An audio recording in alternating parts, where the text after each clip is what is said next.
Well, good evening, CarThief Nation. I want this to be sideways. Orientation is locked.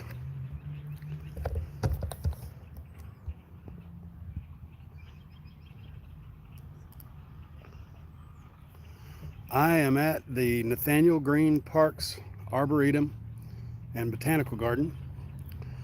I figured that this would be as nice a place as any to have my first live stream.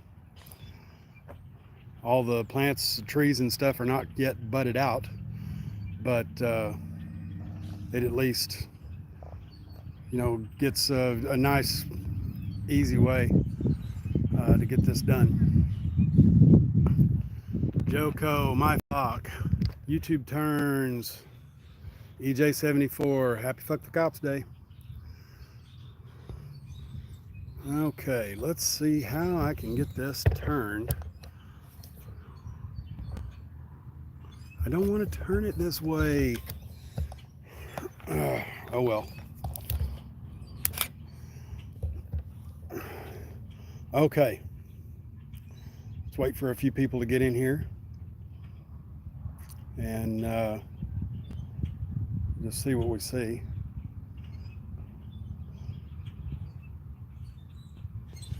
Joko, I'm adding you as a moderator. Hi, Jody FJ. Angel's here. That's Accountability Angel. Yo. Figured I'd wait for a few to get in here and then we'll start.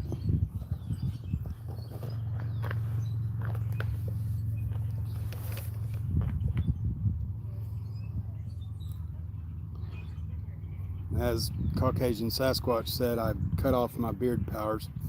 Exiled one. Shalom, my brother. Good to see you too. Yeah, you were in Florida and they actually transferred me from DOC to Pulaski County for a child support case that my ex-wife already sent a certified letter to child support enforcement and told them that she did not want to pursue any legal ramifications. After my motorcycle accident, I was not able to pay child support. That's where it was. I'm disabled and haven't picked up a hammer since November 20th of 2020. So the Pulaski County prosecutor even doubled down and charged a second felony failure to appear. So I had to pay 2 bonds in order to get out of Pulaski County Jail on the same charge of failure to appear. So funny thing is the day that they say that I didn't make it was middle of February, and that actually I was already incarcerated in Greene County Jail January 13th of 2023. So Irish Rover in Florida, good to have you back here, bub. Yeah, as soon as X1, as soon as you get back to town, I will shoot you a message, and it'll be an Odessa, Texas number, but that's the temporary phone that I'm using right now until mine gets turned back on. I'll tell you what, free air is sweet, brother, man. You have no idea. And Cap Gamer, taxation is theft.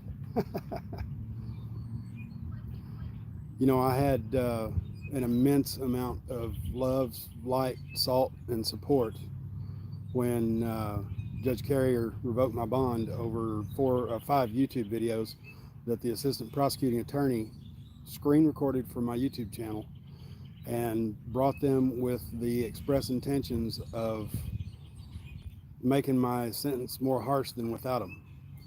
The first 3, according to my attorney, overpaid asshole, just showed me to be an argumentative, cop-hating asshole. Guilty as charged. But the fourth one was the morning of January 13th last year when I dropped a real short video telling the subs that, today's sentencing day. I have no idea what's going to go happen. I don't know if I'm getting probation. If he could just jerk me up and throw me in prison. And then the 5th was when I was coming back from Ironton, Ohio, working with Chili. In March of 2022, I had a blowout on my Enterprise rental car, and I pulled into the first place that I had, and it was a Mexican restaurant. Went in, had dinner, ordered one spigot margarita, which sucked, so I didn't even finish it. And in his words, almost one margarita is almost one margarita too much. Bond revoked. Bully much? You proved me right. Um, very basically, I will be pursuing civil suit against the assistant prosecuting attorney. We have a Missouri revised statute, and Joko, since you're the Angel, I am adding you as a moderator, and you are a managing moderator. If y'all can find the RSMO for misappropriation of intellectual property, that's the statute that she violated, and it's basically just theft of intellectual property. I don't have to be copyright protected in order to have legal ramifications. It is a Class A misdemeanor. She stole 5 videos on the first sentencing day, and she came back on the last sentencing day 45 days later, having taken 8 more, so 13 total videos. Y'all tell me what I ought to ask per video. I was thinking $100,000. If they give me 10, yeah, fine. I'll take $130,000. So, hon, you were already extra important. Are you crazy? So anyway, that's that. I'm not even going to discuss that anymore until somebody asks. Got to do it before going. They changed it and making it too fucking stupid. What'd they do? Changed it and made it fucking stupid. What'd they change? Yeah, see, you were already in. There's Sasquatch. I was important once. I got better. Tapatíos Sasquatch. ¿Qué onda, way? Well, I figured, now that we've got some more in the live stream, I wanted to basically tell the story of my 394 days of wrongful imprisonment due to malicious prosecution and abuse of prosecutorial discretion. It's going good, man. Free air is sweet, brother. Okay. Very basically, listen, I was good. November 20th of 2020, I was involved in a motorcycle accident where the helmet came off my head. I was unconscious. I lost basically 40 hours of my life. And, the cop took a warrantless blood draw, which, Missouri versus McNeely out of 2012, in the United States Supreme Court anyway. The state courts, the circuit courts, and the state appellate courts all sided with the cops, and the state Supreme Court sided with the cops. So it was, they applied for, or petitioned for, what is it called? But anyway, to be heard by the United States Supreme Court. And they decided and overturned the conviction against McNeely. And they basically, in the decision, they ruled that a warrantless blood draw is violation of the 4th Amendment of the U.S. Constitution. Now, that being said, there is 2021 case law, and I cannot remember the name of it to save my life. Welcome to my special flavor of brain injury. It covers a warrantless blood draw on an unconscious individual, and it's even more egregious than the decision in Missouri versus McNeely. Missouri, imagine that shit.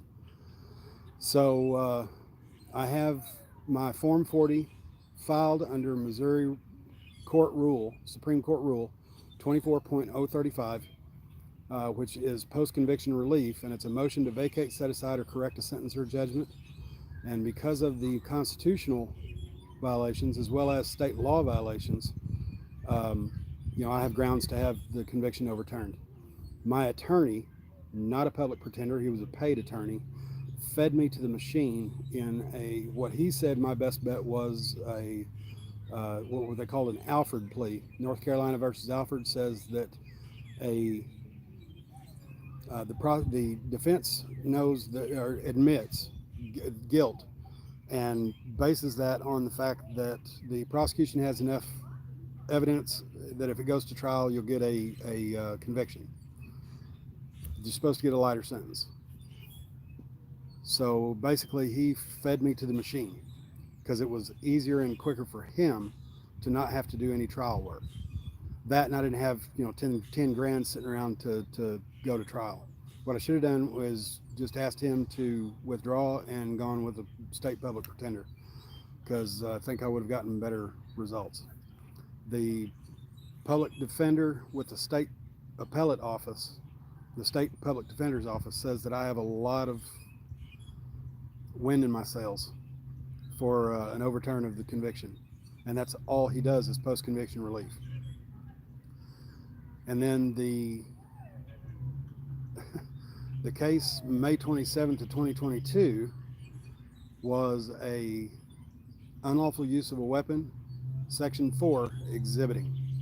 And in that statute, it says that in the presence of one or more persons, a person displays a weapon readily capable of lethal use in an angry or threatening manner. Now, most of y'all understand that story already, that I stopped an imminent attack on a public sidewalk against a disabled member of the media for engaging in a constitutionally protected activity from 3 bouncers half my age. I stopped that attack with a pistol. Up until May 27th of 2022, I had never gone in stripes before.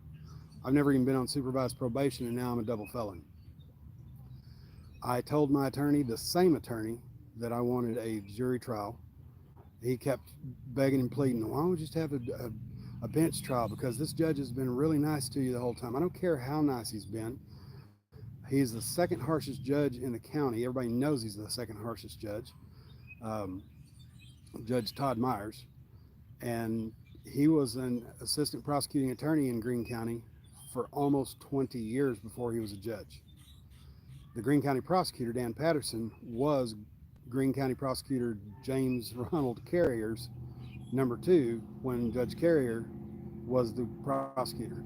So if y'all don't think that the prosecutor's office and at least these 2 judges are still playing patty cake with people's lives, you're sadly mistaken. Ask me how I know. So I told him that I wanted a jury trial. He waived my right to a jury trial. He wanted me to put in an Alford plea. I told him, hell no, I'm not putting an Alford plea in on a self-defense case. Do your goddamn job. So then I told him that I needed, because we had already gone for a bench trial, I needed to get on the stand in order to give Judge Myers, both sides of the story. So he can't make an educated decision on a verdict if he doesn't hear my side of the story. So in the pretrial conference, when the prosecutor read the evidence for the judge, in the qualifying questions from the judge, he said, Mr. Fleener, were you there? Yes. Did you have a gun? Yes. Did you pull the gun? Yes. Did you do it in an angry or threatening manner? No. What happened? I stopped an imminent attack under Missouri Revised Statute 563.031, which is our use of force in defense of persons statute. And section 3 is the no duty to retreat rider on that statute, stand your ground. And then subsection 3 says that if you are in a location that you are lawfully allowed to be, you can stand your ground. No longer the castle doctrine, where it just protects you in your home and in your car. Anywhere you are lawfully allowed to be, you're allowed to stand your ground. So that being said, I'm not going to take an Alford plea and admit guilt on a self-defense case, period. He refused. I told him 3 times that I wanted to get on the stand. He refused to take me up there, or call me up there, I should say, because he didn't want me to get in a pissing contest with the prosecutor. I thought that's what a fucking trial was, a criminal case trial was, a pissing contest with the prosecutor. I wasn't going to get up there and cuss him out or scream or anything like that. It was just a matter of fact. I did not do this in an angry or threatening manner. And during the time from January 13th, when my bond was revoked, until October 3rd, when they transferred me to DOC, on both convictions. I basically acted in a journalist capacity, and I talked to a lot of guys, and there is a lot of shady shit going on in this county. Um, Another guy that I talked to said that he was on a $300,000 bond for a what did he say, a harassment case. $300,000 for harassment, and then he got caught on a second charge for a half gram of Molly, which I have no experience with that. I don't take drugs, but apparently it's similar to ecstasy or something like that. I don't even know. Kay Stevenson, thanks for being here, bub. Anyway, he got another $300,000 bond on that, and that was under Judge Myers, my gun judge. He paid $30,000, 10% of $300,000 on the harassment charge, and 1 week later, I'm not going to use government names. It doesn't matter anyway. Y'all wouldn't know him. A week after he bonded out, the bonding company went back to the court and had his bond revoked, and the reason that they gave was we just didn't feel like we weren't comfortable carrying the bond. And from what I understand, the judge asked, well, has he done anything to revoke the bond? No, we as a company just don't feel comfortable carrying the bond. So he revoked the bond, put this man back in jail, and the bonding company, for 1 week of work, if you want to call it that, I use that word very loosely, got to keep that $30,000, and the judge did nothing about giving that back. Now, the same judge that I had the unlawful use of a weapon, Judge Carrier was originally the judge on the gun, and it got transferred over because he was the judge on the DWI as well. He transferred that over to Judge Myers. Judge Carrier was the one that put me in jail for 33 days when I was arrested, and eventually let me out on bond with the stipulations of I had to wear an ankle monitor, stay 1,000 feet within 1,000 feet after 9 p.m. or before 5 a.m. Stay 1,000 feet away from the bar, in front of the bar that I was arrested in front of. I had to pass the whiz quiz, pop whiz quiz, which I passed every one of them. No drinking, no drugs. I don't take drugs, and it's not that hard to not drink. So I passed all of those with flying colors. I gave them no problems. I was not able to travel for any journalist work or anything else, but that judge charged the young man that was in jail with me with unlawful use of a weapon, felony E, by the way, for exhibiting. He broke into a guy's shed, and I told him, quite frankly, Jumanji, you deserve to have your ass whooped for that. We called him Jumanji because he looked just like the kid that was turned into the monkey in the movie Jumanji. Hilarious. I'm not going to use his government name either, but Jumanji, if you're looking, you know who the hell you are. Jumanji ran. The guy that owned the property came out with a pistol and was aiming it right at his face and screaming about how he wanted to blow his head off. That is the definition of unlawful use of a weapon, exhibiting. Jumanji turned and ran away from him, and he said, man, Tinker, I had baggy pants on, and I had a plastic handled pocket knife in my back pocket, and it bounced out of my pocket. They charged him with unlawful use of a weapon, exhibiting. Displaying a weapon in an angry or threatening manner, how does that even compute? Now, I haven't gotten to talk to Jumanji since I was transferred, so I don't know how that turned out. I'll try to look him up. I remember I've got his name written down. But I talked to a lot of gentlemen in that Greene County jail, and they all said the same thing. That is, there's a lot of legal corruption in this county. They're just behaving in any way they want.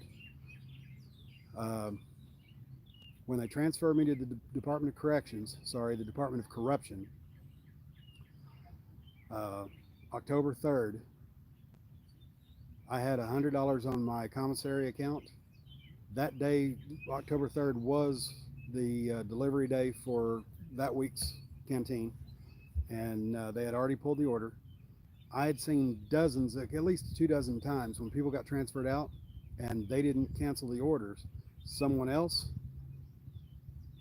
signed for their bag. And I know that that's what happened with mine. Someone signed for it and took it. Ohio Steve, King Bluto, thanks for being here. Yeah, that's every county, duh. My dad, before I had been transferred, my dad had gone into a hospital in Indianapolis for a heart condition. He was on his way down, and my little sister added $50 to my commissary account the following week. And not knowing any better, Dad gave her the phone number for Access Corrections, or the jail, and she called and put that on there. And when she found out what had happened, she called him back and said, "Oh, don't worry, it'll follow him up." They sent me 61 cents rather than $100.61. They basically kept that $100, and that's unjust enrichment. That'll be brought up in my 1983 against Greene County Jail. We'll get to that in a little bit.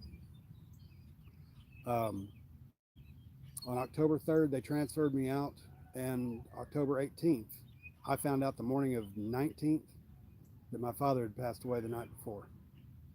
The afternoon of the 19th, Eli, why you don't have a ranch, I have no idea. You are now a managing moderator. I found out on the morning of the 19th that my father had passed away the night before. Rest in paradise, Dad. And the 19th, they put me in segregated housing, also known as the Hole, for a 10-day quarantine for the COVID bugs. I had the sniffles and a 99.5 temperature for 2 days. When I went in, I asked a 3 Chevron manager if I would be able to, I had told him what had happened the day before, and that I needed to check on my mother. For the first time in 58 years, she was by herself. And I needed to be able to call and check on them, check on my little sister. And I had a 3 Chevron manager say, "Since you're not in here for a conduct violation, we will allow that."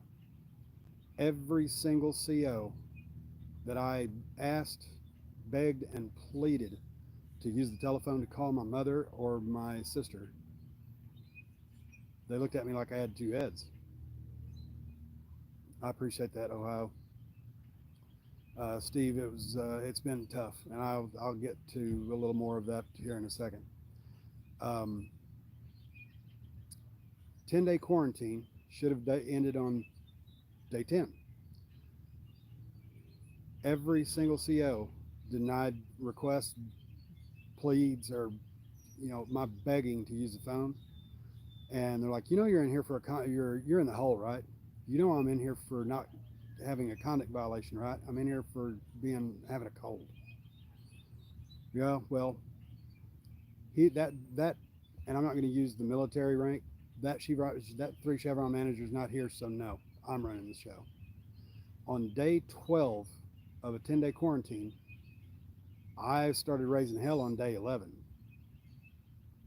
And, the brain injury kind of gave me the gift that keeps on giving, so to speak. Tourette's syndrome. And day 12, because I had gastric bypass surgery 19 years ago, I can't eat fast. It's just a physical fact. Cannot eat fast. In the DOC, as soon as the last person, anybody that's ever spent any time there, the last person goes through line and picks up their tray, they start screaming like it's Marine Corps boot camp to hurry up and finish chow. You have 5 minutes, and they start running you out. So I had to get a medical lay-in because the first 5 days I was there, I threw up 4 times. If I eat too fast, it just comes back out of me. That'll be all of that kind of talk. So I had a medical restriction, a lay-in, for extra time to eat. And day 12, that morning, 5 minutes chow is bullshit. That morning, I had a 3 Chevron manager come and start slamming his flashlight against the door, and he said, "Get up and give me that styro." I had eaten about a third of it and laid back down. I didn't get to finish breakfast. So I told him, I hadn't even finished yet. Give me a little bit longer. He says, "You're going to give me that fucking styro right now, or I'm going to write you for 20 more days for refusing an order." And I said, "Well, I have this piece of paper that says you're not," and slapped it against the window. And he said, "Let me see it." So I tossed it down into the check hole, and he said, I'm going to write you up for throwing that at me. And I said, why don't you go ahead and write it up, you bully douchebag cocksucker, and we'll just see what Captain Henderson has to say about it. Okay, double bar manager Henderson. And he wrote it up as a CDV 15.4, unwanted sexual advances. Unwanted sexual advances? Yeah, right. So when the case manager came out and teamed me on it, and she's the lady that actually comes out and teams you on it, and she tells you how long you're going to be in the hole for that conduct violation. She said, I'm going to take that away. And I told her, I said, just because I called him a cocksucker doesn't mean I'm trying to get in his pants. That is not an unwanted sexual advance. That's ridiculous at very least. She said, well, I can agree with that. And what I'll do is I will strike that one and we'll just change it into a 19.1, creating a disturbance.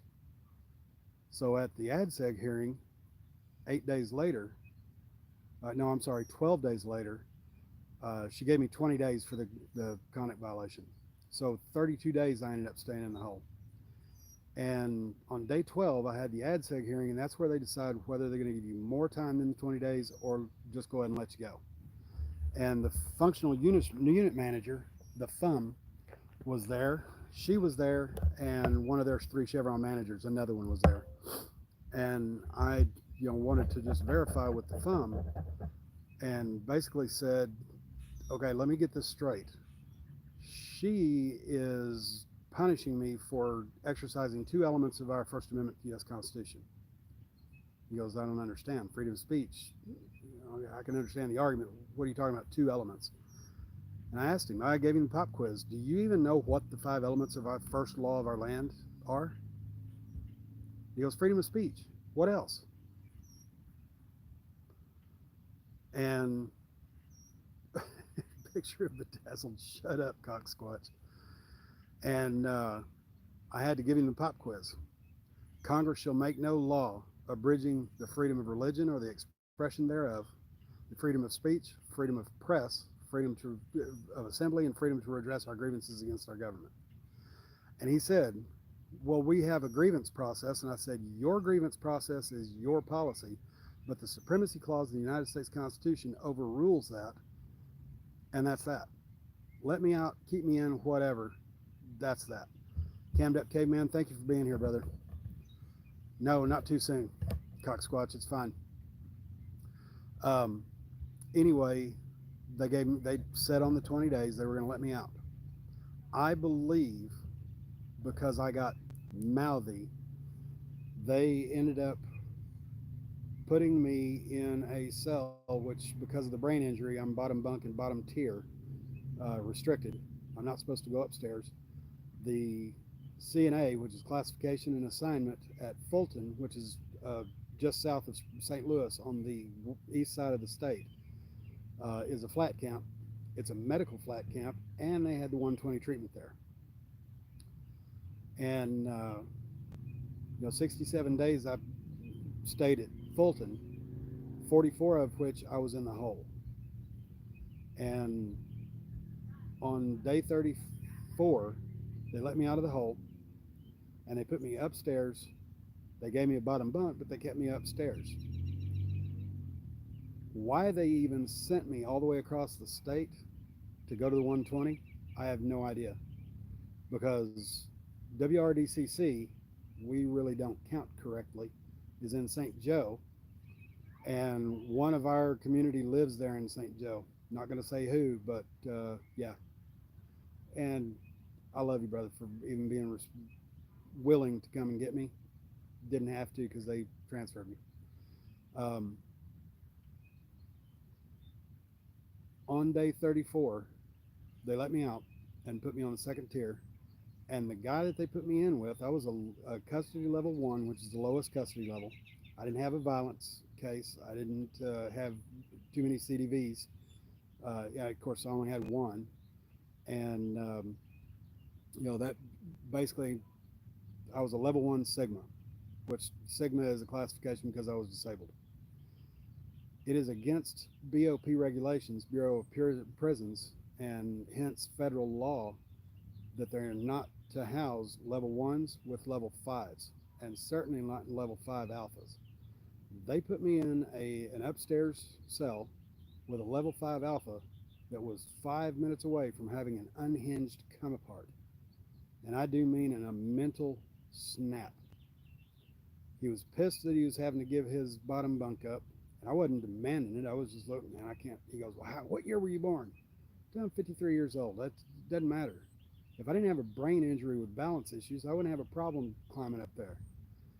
And he ended up, I was sitting in a chair at the back of the cell, and he ended up, Alpha is just an aggressive inmate, someone who's gotten in a lot of fights.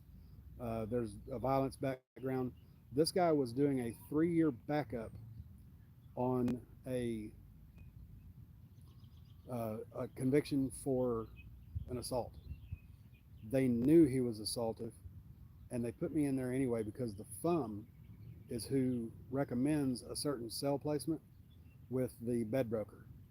The bed broker put me in with a level 5 alpha, and 5 minutes after I got in there, I had not even gotten to use the phone yet to call my mother in 34 days, or my sister, or my little brother. And he attacked me. He kneed me under the right side of my rib cage. I have a surgical scar from having my gallbladder removed after the motorcycle wreck. I had cholecystitis. It's an emergency inflammation of the gallbladder. I'd never had problems with it before, but I had to have it removed. And shoved me out of the chair so he could snatch the chair and go scream out the window at the top of the door. And I basically reached out with my left arm and kept my head from hitting the desk. It's a steel desk.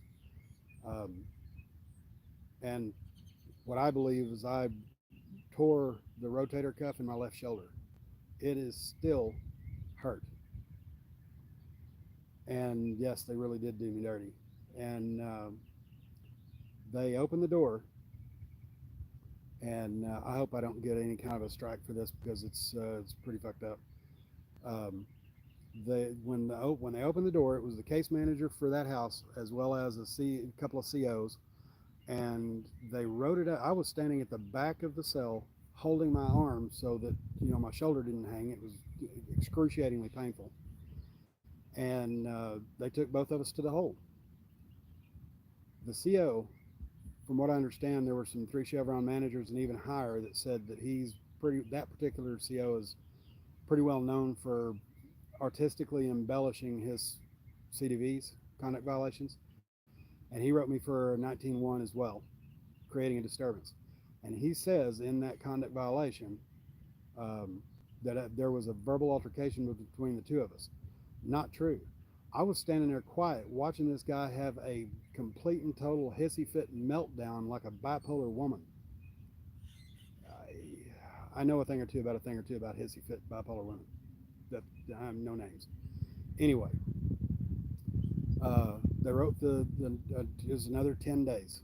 And I told the case manager that came out, it was a different case manager, and told him there was not a,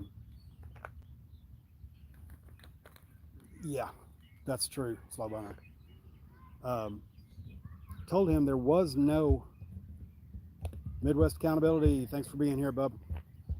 I told him that there was no verbal altercation, blah, blah, blah.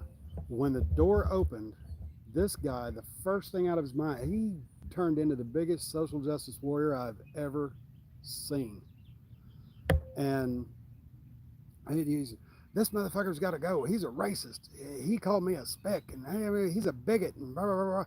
I'm just sitting there going, what in the hell are you even talking about? So when the case manager came out and teamed me on it, he gave me 10 more days. And he asked me, he goes, what's this whole deal about you being racist and calling him a speck and this, that, and the other? I said, well, first of all, he's from Portugal. He's not from Puerto Rico. And what I told him was, number one, the word spick is a racial slur for someone from Puerto Rico. Él es no puertorricano. Él es portugués. What? And I said, that's Spanish. I'm borderline fluent in Spanish because I grew up in West Texas. I dated more brown girls than I dated pink girls. My ex-wife is mixed. Both of the children that we had are mixed. I love brown people. I don't know what this racial slur for someone from Portugal is, but I wouldn't use it anyway. So fuck that. He gave me 10 more days. So on day 44, I did not have to go for an ADSEG hearing on that. They probably didn't want to have anything to do with that. And they let me out.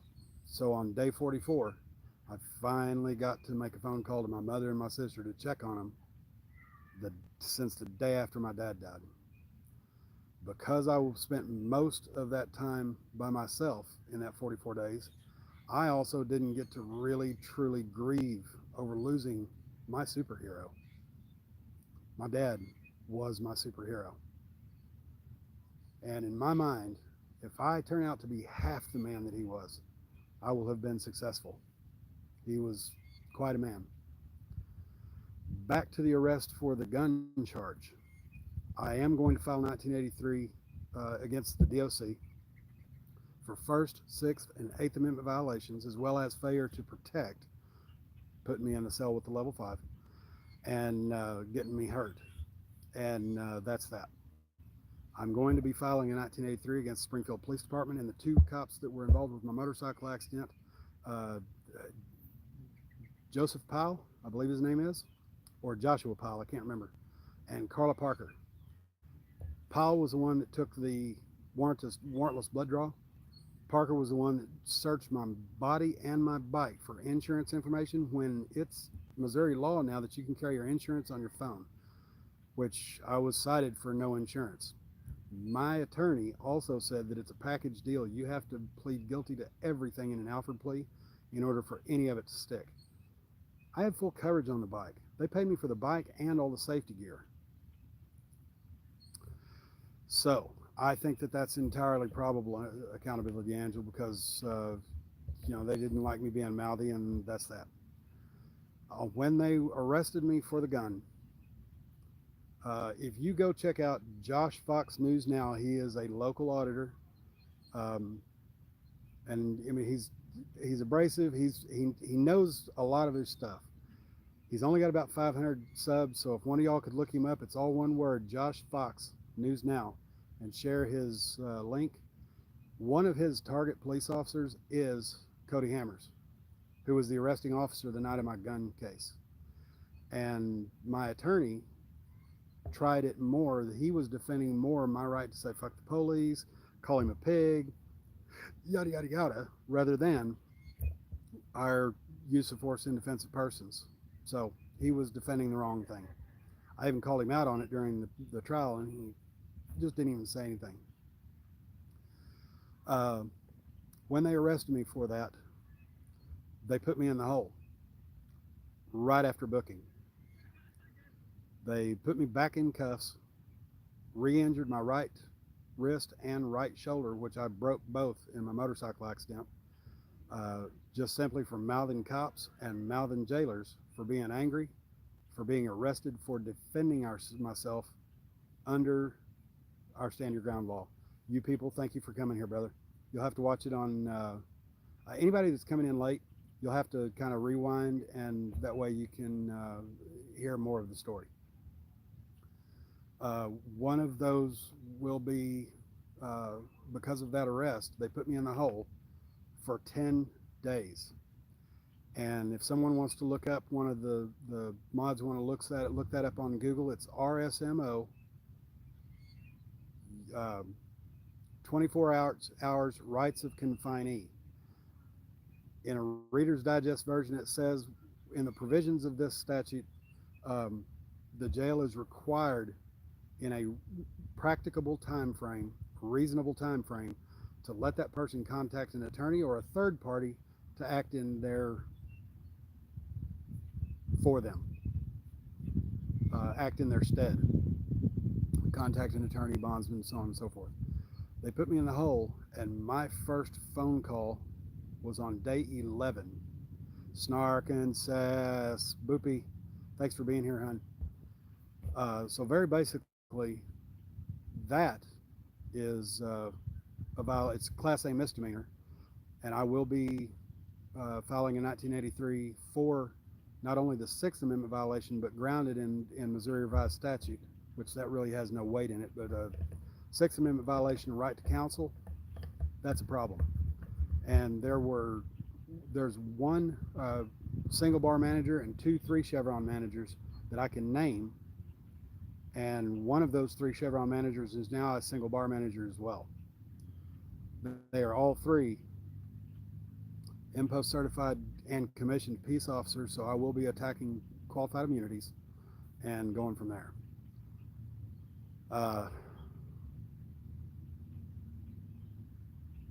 DOC, Greene County Jail, Greene County Sheriff's Department filed a PREA case against one of the COs, and he was still working 30 days later. When I brought that up and said, I guess y'all don't really have a zero tolerance policy concerning PREA report, they put me back in the hole for my safety. And when I told the CO that came, 2 Chevron Hodson, coming for your qualified immunity too, prick. He said that I didn't have a grounds for a PREA report. I had no right to be pissed off about something that happened 30 days prior. And he wrote in the conduct violation that I was trying to file a PREA report for an event that was 30 days prior. I had already done it that night. And he went ahead and put me out, instead of protective custody, into disciplinary seg. A couple days later, they transferred me to DOC, so it doesn't even matter. So that's pretty much it.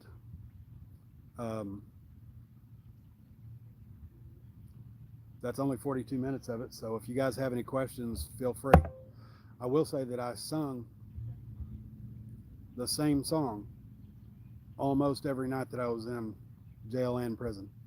394 days, I sang the same song every night. And very basically, and I passed messages out, and very basically, what I was doing is my soul was putting an energy out into the universe with an intended target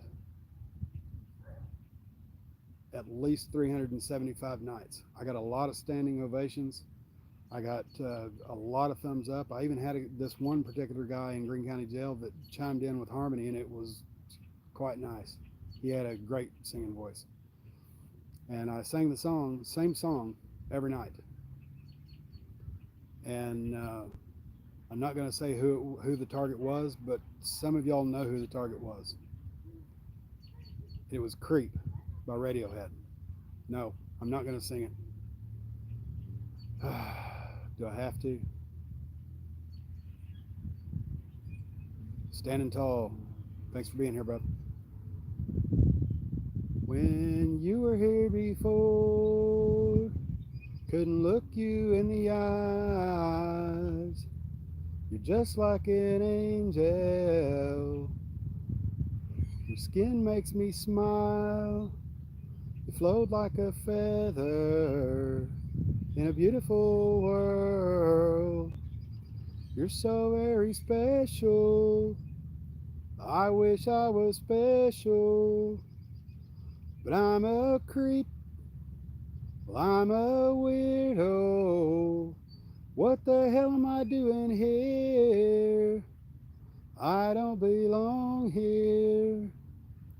I don't care if it hurts. I just want to have control. I want a perfect body. I want a perfect soul. I want you to notice when I'm not around. You're so freaking special. Oh, please make me special. But I'm a creep. Well, I'm a weirdo. What the hell am I doing here? I don't belong here. Oh, oh, she's running out again. She's running. She runs, runs, runs, runs,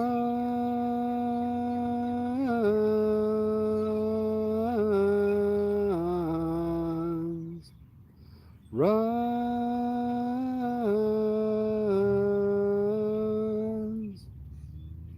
Whatever makes you happy, whatever you want. You're so fucking special. Oh, I just want to be special. But I'm a creep. Well, I'm still a creep. But I'm your weirdo. What the hell am I doing here? I don't belong here. I belong with you. That's it. I sing it every night, and yeah, I fucked up that last little bit. I'm still a creep, but I'm your weirdo. And I just wanted that energy to leave my soul, go out into the universe, and find its target. And it didn't, because she's married. So after that, and I'll let someone put the link in the song, Midwest Accountability. Yes, it's weird for you to have a chip, but thank you. The song changed when I found that out. And if someone wants to find the link and put it in there, if someone has a wrench, look up Lily Kershaw, Kershaw, just like the knife. Lily Kershaw covered a song by Melanie Safka, and Melanie gave us the song Brand New Key. I've got a brand new pair of roller skates, you got a brand new key. Everybody's heard that song. But Lily Kershaw covered Melanie's song, Look What They've Done to My Song, Ma. And it is what it is. I prayed for her safety, her happiness, and prosperity. And she is prospering. So that being said, that's where I am. I'm better now. I've gotten to process through missing out, and that's that. So, does anybody have any questions concerning the whole spiel? Hey, bub, we love you too, man. I hope you're feeling better. Piggy hunting. I caught that one this morning where the dude cut himself in the basement. That was pretty insane. I'll call you later after I'm done with this, okay? I loved seeing you out there with, who was that, Illinois Tyrant Hunter? Somebody find his link and do that. Hey, for public safety. Thank you, brother. Oh, yeah. Yeah, you know, when I talked to, I'm not in the slammer anymore. I was actually released March 15th. And I've got a direct appeal in on the gun. And the attorney that is also out of the state public defender's office says I've got a lot of wind in my sails on that, because the statute violation, as well as the stand your ground, and the fact that I never was given the opportunity to defend myself in court during the trial. She says I've got a lot of, and my background. I don't have any violence. I don't have any drugs. I don't have nothing like that. I had never gone in stripes. I had never been in jail long enough to be in stripes before May 27th, 2022. I was 52 years old, man. What the hell? Thank you, man. Midwest Accountability. I will see you out there when you're out piggy hunting, bub. And Snark and Sass, I'm glad I'm safe and warm as well. You know, fact is, this free air is sweet. Bury it deep, Midwest. That chub. That is a Sixth Amendment violation, no due process. That's the reason for the 1983 against the Greene County Jail. Yes, Springfield, Missouri. Yes, I know there's a dozen Springfields in the country, but ours is Missouri. Springfield, Illinois is where our Midwest Accountability is.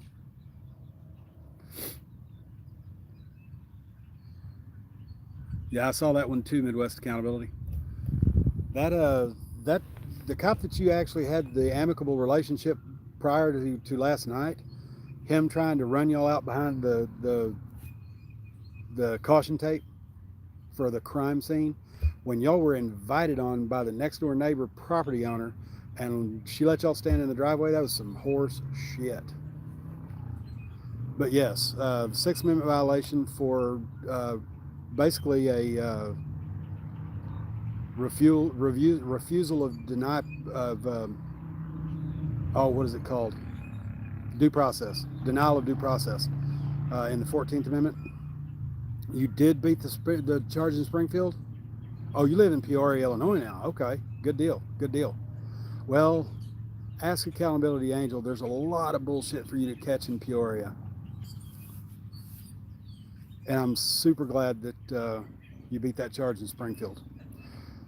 Fact is I listen. I was not one of these Southwest junkies, and yes, I didn't use the right one. It's a prison gang, Southwest honkies, and they're big right here in the Southwest Missouri. I wasn't a Southwest junkie. I wasn't out there shooting dope and banging dirt legs and robbing churches and doing all kinds of insane shit. I just want my life back. And you know, I'm not even able to defend myself right now because I'm not allowed to carry any real weapons. I can carry a pocket knife, a tool, and it's just a regular old pocket knife. I have some really cool high-end switchblades, but I can't carry them because I'm a felon now, so there's that. Let's see.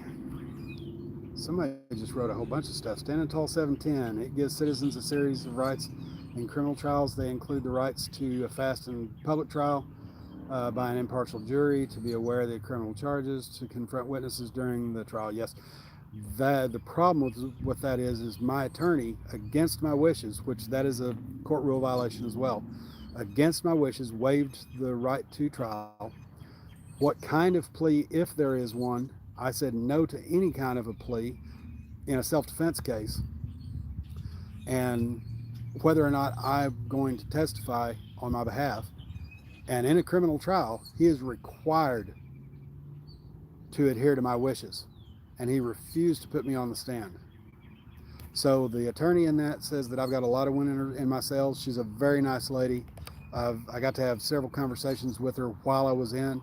And, you know, I actually talked to her a couple times since I've been out. So there's that. Got a switchblade, and I've got a 4-inch great sword. You ain't special. Is that like what do they call them? Those great big 2-hand swords? Yeah, 4-inch 2-hand sword. That is hilarious. Yeah, you've got a 4-inch. Well, you got an out the front that I gave you. I hope you're still carrying that, but that was a pretty cool knife. They're filming with me when I come down. I'm finally less sick. Oh, I hope you're getting your voice back. If you are not going out working, that's fantastic. It's good to hear, Eli. Are you still at work, or are you already off? Now it's after 6 o'clock. You're already done. That's what, like 6:53. It's almost 7 o'clock. Anyone that didn't get my Facebook or YouTube posts concerning Elijah Fleener's 21st birthday, the 27th was his 21st birthday. And like I said, I've turned around twice and the kid is grown. He's 6'6" and about 300 pounds. He is giant. He makes me look like a kid. I'm so very proud of who he has become and who he's going to be. That man is brilliant. He has such a big brain in his head and such a big heart in his chest. I'm proud of you, Eli. I love you. Voice is better than the saying. Oh yeah, good. Hey Eli, you know it's 270 now. You awesome, slimming and bulking. You know a Ryan Fleener? Standing Tall. What state is that in? Hey, love you too, Mud. Midwest Accountability out. I'll be seeing you tonight. I'll be looking for you. Utah, more than likely, we are in distance related because all of the Fleeners the 3 Fleener brothers came from Germany at the same time. The original spelling was F-L-E-I-N-E-R. And the whole Germany thing. This was in the late 1800s. I want to, well, maybe mid 1800s, maybe 1865, 1870. The whole Germany during around the First World War and stuff, that they changed the spelling to Fleener. And then because my granddad, also Eli Fleener, the way he signed his name, his E at the end looked like an O. And next thing you know, everybody is spelling it Fleenor. So there's that.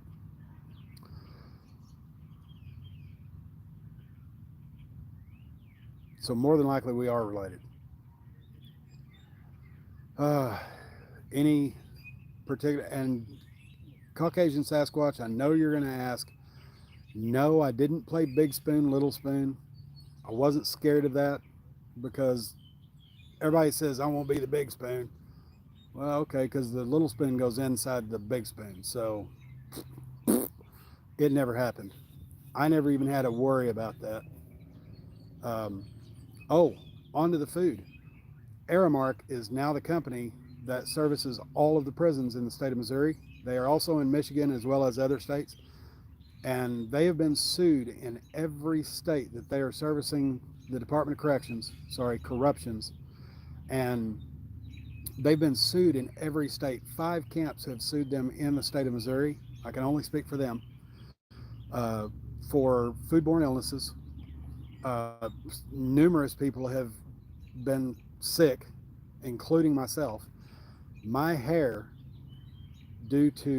for that 394 days, got so thin on the top, right up in front, that I changed my hairstyle. Yes, I'm completely bald. You can now see the tattoo in the back of my head. So that being said, because of the gastric bypass, I have to drink protein drinks. That way my hair and nails stay healthy. 90% of those meals, anybody that's ever been in jail or prison knows that those meals are 90% simple carbohydrates, lots of starch. That makes you feel full, but it's not nutritious even remotely. So my hair got thin. I got sick of looking like an 80-year-old man with that fucking beard. I know Caucasian Sasquatch and I had some badass beards, man, some big old manly beards. But the fact is I had a lot of gray. I had even more gray than before I went to jail. Incredibly stressful. So I just cut it off. I went to a number 2 guard, and it's actually a little long right now. I need to go ahead and cut it again.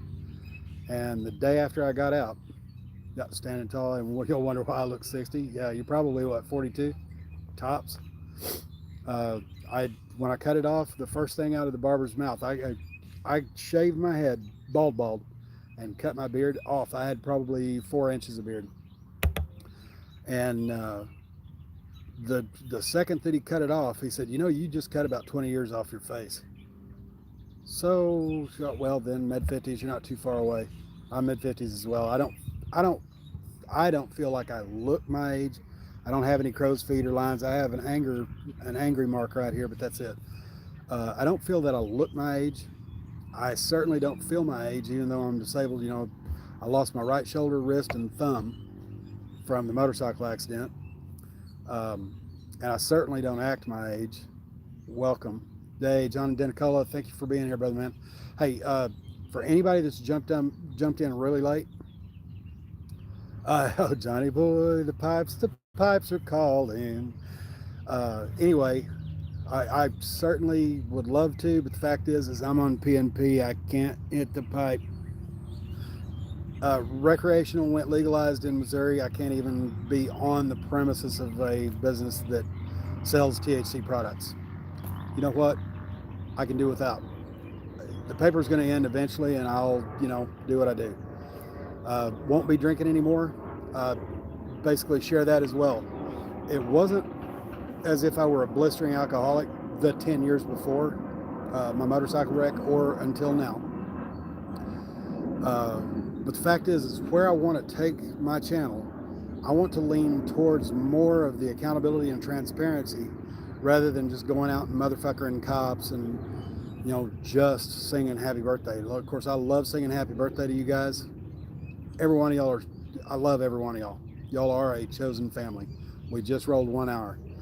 Um, I love singing happy birthday for y'all, but I want to dig harder into the government and law enforcement accountability, as well as the transparency, and there is none here. And that's I I think that even a drop of alcohol at this point in time would do nothing less than get in the way. And the fact is I found myself in jail middle of last year on my own road to Damascus. And anybody that grew up in church knows the story about the road to Damascus. Saul of Tarsus was a Roman, and he was in charge of killing Christians. Now, that's not getting into a Bible story or anything, or a Bible study or anything like that. I just want y'all to know where I am as a human. Saul of Tarsus was on the road to Damascus, which is a city, and he was heading there to go and kill a bunch of Christians, just simply for being Christians. He was a bad guy. He murdered people, regardless of their affiliation to a religion. And God struck him down off of his donkey, his ass, yes, the Bible says ass, and blinded him. And then, so to speak, he saw the light, and his name was changed to Paul.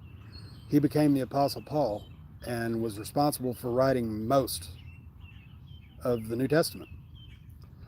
I didn't find God. He wasn't lost. I didn't need to find him. He didn't find me. He already knew where I was. And the fact is, yeah, go check out Untethered Live. Tell him Sasquatch sent you, and a certain unnamed CarThief. And the fact is, I'm a different human being. I will not be drinking a single... Yeah, he was a precursor to the Thin Blue Line thugs we have now before he found his creator. That is correct. I like that. I like the way that's put. Drinking in any amount of any fashion will do nothing shy of get in the way of where I want to go.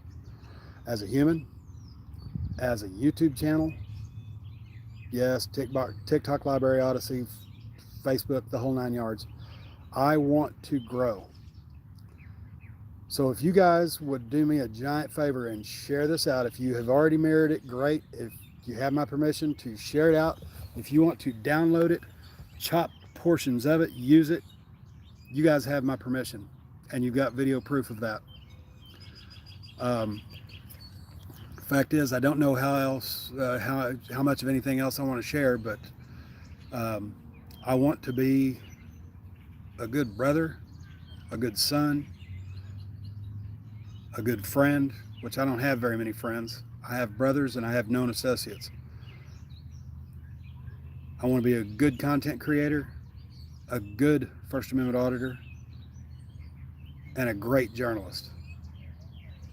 So that being said, I don't know what else to tell you, but that's that. Should I stop? Accountability Angel. Eli's mom's name is Angel too. I don't know if I ever told you that or not. I love having this girl as my friend. She's a fantastic friend and a fabulous human being.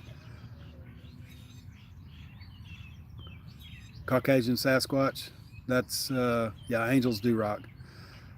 Fact is, Eli's mom and I went through a 6.5-year divorce that was ugly. And we just finally grew up and got over ourselves. And these days, we are each other's biggest cheerleaders. She's dear to me. She, a lot of people know, a lot of y'all know that she gave me the biggest gift I could have ever gotten. And 21 years ago, 2 days ago, she gave me the first blood relative I had ever met in my life.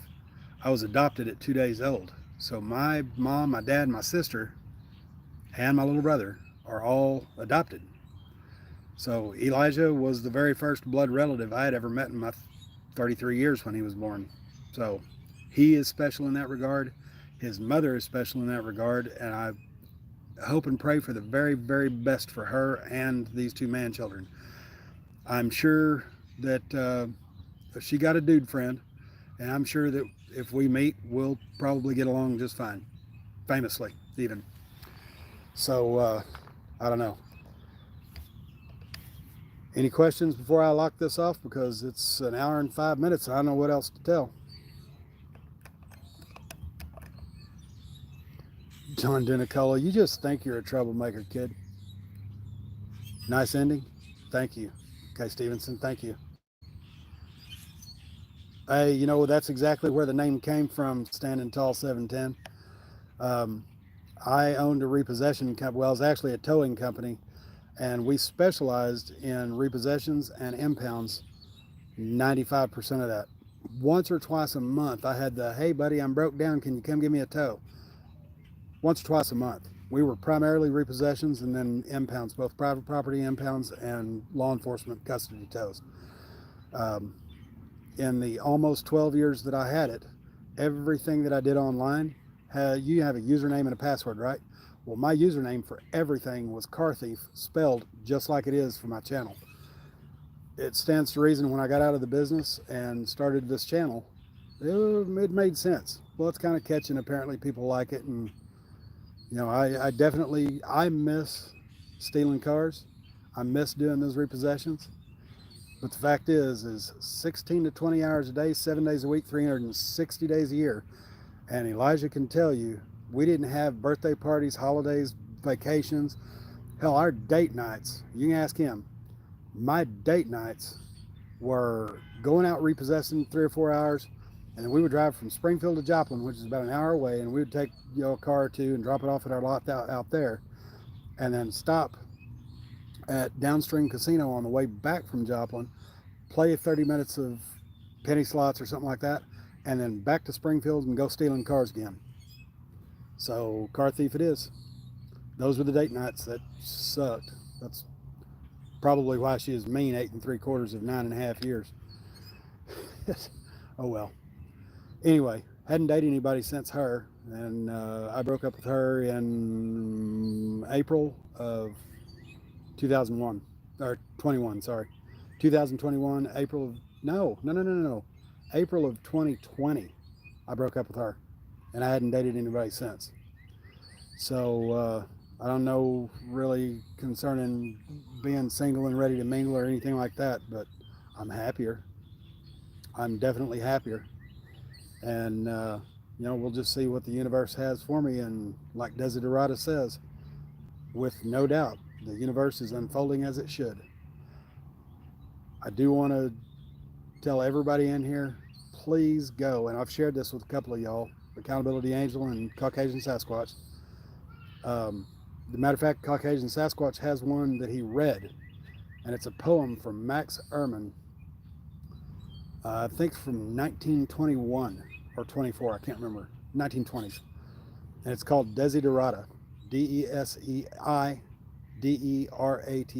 Desiderata. And it is absolutely, it's Desiderata is Latin, and it translates words for life. And if I had a copy of it right now, I would read it, but I don't, so sorry. Anyway, I'm gonna go ahead and log off here, and that's the live stream for the night. I really appreciate you guys coming in. Hey, it was much appreciated, Caucasian Sasquatch. It really was. Loved it. And you know, you've got a perfect AM radio voice, so it came off perfect. Hey, PDF. What's up, Poor Dirt Farmer? Thanks for coming in. You came in like 30 seconds before I shut off. So you'll have to watch it on the rerun. And love every one of you guys. Thank y'all so very much during that 394 days of wrongful imprisonment for your love, your light, your salt, and your support. You have no idea how much I greatly appreciate every one last one of you. Thank you. Bye, madre flacas.